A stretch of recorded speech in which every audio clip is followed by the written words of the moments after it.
beshi ulit. So guys, yuck! So,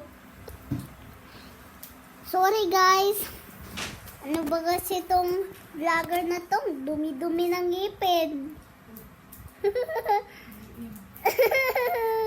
Vlogger bagko. So guys, sorry guys, hindi kasi ako palagi mag-toothbrush eh.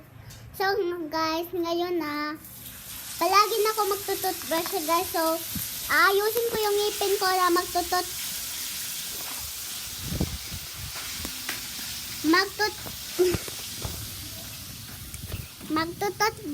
guys. So dito ako sa labas namin kasi ingay.